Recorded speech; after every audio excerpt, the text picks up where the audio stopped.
Hello friends, income tax के cases की series में आज जो केस हम लोग डिस्कस करेंगे उस केस का नाम है commissioner of income tax versus S Goenka lime and chemical limited.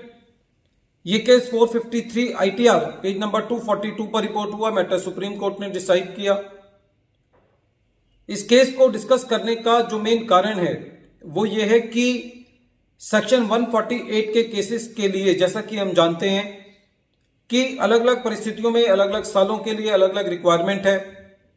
कभी ज्वाइंट कमिश्नर साहब की परमिशन चाहिए, कभी प्रिंसिपल कमिश्नर की चाहिए। इस मामले में भी काफी changes over a period of time होते रहते हैं।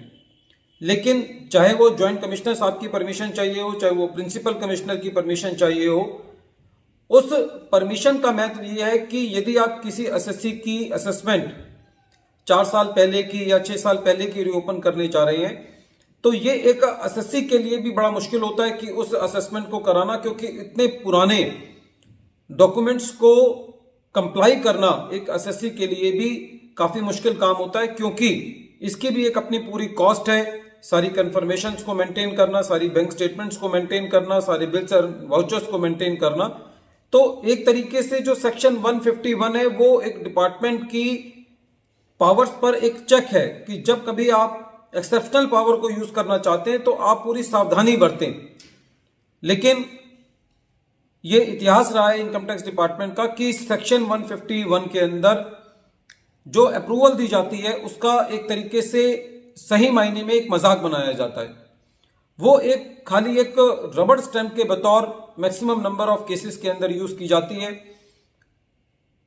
At the fag and assessing officer reasons record करते हैं और 50-50, 100-100 फाइलें ले जाकर के कमिश्नर साहब के कमरे में रख दी जाती हैं और वो उनके ऊपर साइक्लोस्टाइल तरीके से अपने सिग्नेचर करते हैं और अप्रूवल दे दी जाती है। कोर्ट्स इस अप्रूवल को लेकर के बहुत स्ट्रिक्ट हैं। Maximum number of the cases में देखा जाता है कि जब अप्रूवल आता है तो उसके ऊपर जो स्टैंडर्ड लाइन लिखी होती है वो ये लिखा होता है, यस आई एम सेटिस्फाइड। कहने का मतलब ये है कि ज्वाइंट कमिश्नर साहब ने फाइल देख लिया, उस पर यस लिखा और उस पर यह लिखा कि मैं संतुष्ट हूं। आप एसएससी का सेक्शन 147 रेड विद सेक्शन 148 के अंदर असेसमेंट करने के लिए पूरे तरीके से आपको पूरी ताकत दे दी गई है। यदि हम 2008 में एक अमेंडमेंट आई थी सेक्शन 151 में, जो कि 1998 से एप्लीकेबल है और एक डिपार्टमेंट का सर्कुलर है, जो कि हालांकि ये कहता है कि जब परमिशन देनी है कमिश्नर ने तो उस वक्त उन्होंने कोई अलग रीजंस रिकॉर्ड नहीं करने या एसएससी को कोई नोटिस नहीं देना। जो असेसिंग ऑफिसर रीजंस लेके गया है उसको देखना है कि ये रीजंस जस्टिफाइड है या नहीं। लेकिन इसका मतलब ये नहीं है कि उनको कोई भी अपना एप्लीकेशन ऑफ माइंड नहीं करना या आर्बिट्रेरली खाली सिग्नेचर करना है। प्रेजेंट केस में भी ऐसा ही हुआ। जब एसएससी ने अप्रूवल की कॉपी मांगी और एसएससी को अप्रूवल की कॉपी दी गई तो उसमें खाली ये लिखा हुआ था, यस आई एम सेटिस्फाइड। तो इसके ऊपर एसएससी जब सीआईटी अपील में था तो वहां पे भी सीआईटी अपील ने और आईटीएटी ने दोनों ने ये माना कि ये अप्रूवल जो है वो मैकेनिकल है। इसलिए एसएससी हाई कोर्ट में गया और फिर उसके बाद डिपार्टमेंट हाई कोर्ट में गया, क्योंकि एसएससी को आईटीएटी से रिलीफ मिल चुका था और अल्टीमेटली डिपार्टमेंट इस मैटर को सुप्रीम कोर्ट तक लेकर के गया।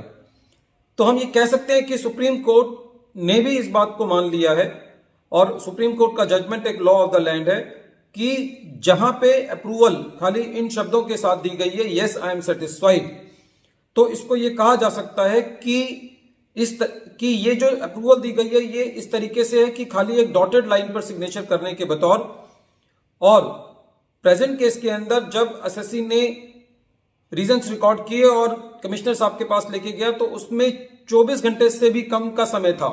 तो इसको भी कोर्ट ने ये कहा कि ये भी इस बात को दर्शाता है कि अप्रूवल देने से पहले कोई भी ड्यू केयर या ज्वाइंट कमिश्नर साहब की जो ड्यू एप्लीकेशन ऑफ माइंड थी वो नहीं थी, इसलिए नोटिस को क्वैश किया जाना चाहिए।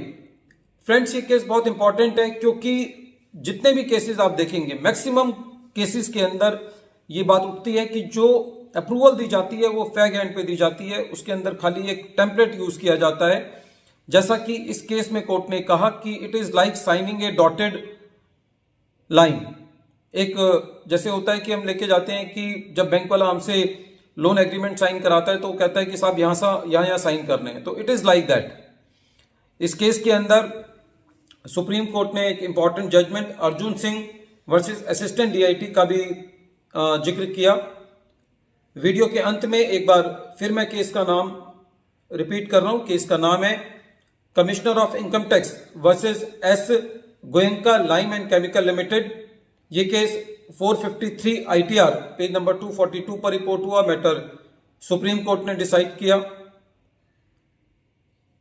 फ्रेंड्स, वीडियो के अंत में मैं ये कहना चाहता हूं कि जब कभी भी आप इन वीडियोस के बेसिस पर कोई जजमेंट लें तो उससे पहले आप पूरा जजमेंट पढ़ लें। इस वीडियो को कोई एज ए प्रोफेशनल एडवाइस ना माने, ये खाली आपको एक किक स्टार्ट देने के लिए है कि आप अपने मैटर में इन मुद्दों को भी कंसीडर कर सकते हैं। Thank you friends.